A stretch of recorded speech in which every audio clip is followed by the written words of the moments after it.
Film ini menceritakan tentang perjalanan hidup seorang pria bernama Abdul Malik Karim Amrullah atau biasa disebut Buya Hamka.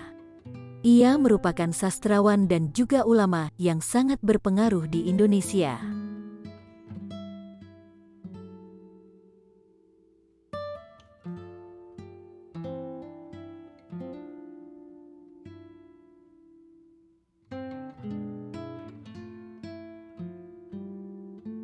Buya Hamka lahir dan dibesarkan di Maninjau, Sumatera Barat.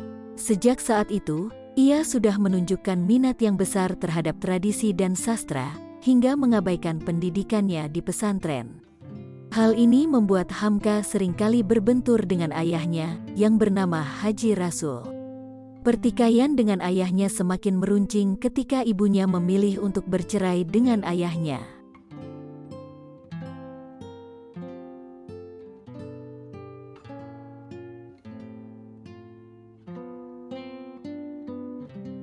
Dengan perasaan sedih, Hamka memutuskan untuk pergi belajar ke Mekah dan naik haji dengan usahanya sendiri. Dalam perjalanan laut menuju Mekah, Hamka bertemu dengan gadis cantik seorang anak pengusaha bernama Kulsum.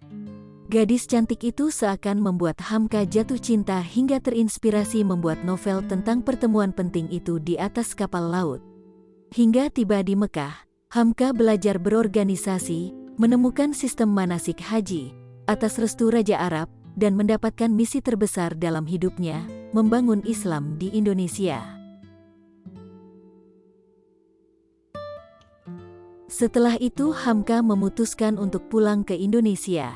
Dan di sana ia dipertemukan dengan Siti Raham, seorang perempuan luar biasa yang menjadi sumber inspirasi romans terbesar dalam hidupnya. Ia dulunya merupakan teman Hamka semasa kecil.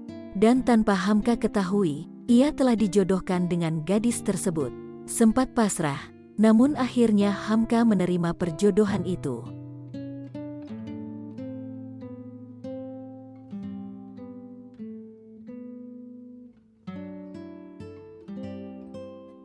Setelah berkeluarga, Hamka ditunjuk untuk menjadi pengurus Muhammadiyah di Makassar dan di sana ia berhasil memberikan kemajuan yang pesat pada organisasi tersebut.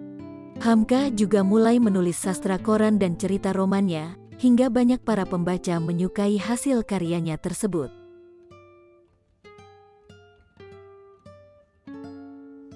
Pada suatu hari, Hamka dan keluarganya pindah ke Medan, karena Hamka diangkat menjadi pemimpin redaksi majalah Pedoman Masyarakat.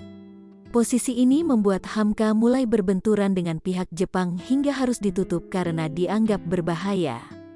Usaha-usaha Hamka untuk melakukan pendekatan pada pihak Jepang malah dianggap sebagai penjilat dan dimusuhi, sehingga Hamka diminta untuk mundur dari jabatannya sebagai pengurus Muhammadiyah.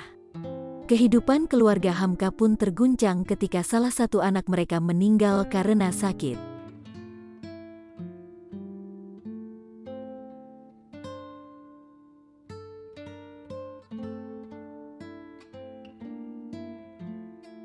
Sesaat setelah proklamasi kemerdekaan Indonesia, dan ancaman agresi kedua dari tentara sekutu muncul, Hamka memutuskan untuk berkeliling di seluruh pelosok Medan untuk mengabarkan mengenai pentingnya persatuan antara masyarakat, tokoh agama, dan pihak militer Indonesia agar tidak diadu domba. Dan setelah itu ia pindah ke Jakarta dan mendirikan Al-Azhar. Namun Hamka difitnah terlibat dalam usaha pemberontakan pada Soekarno. Hamka ditangkap dan disiksa untuk menandatangani surat pengakuan.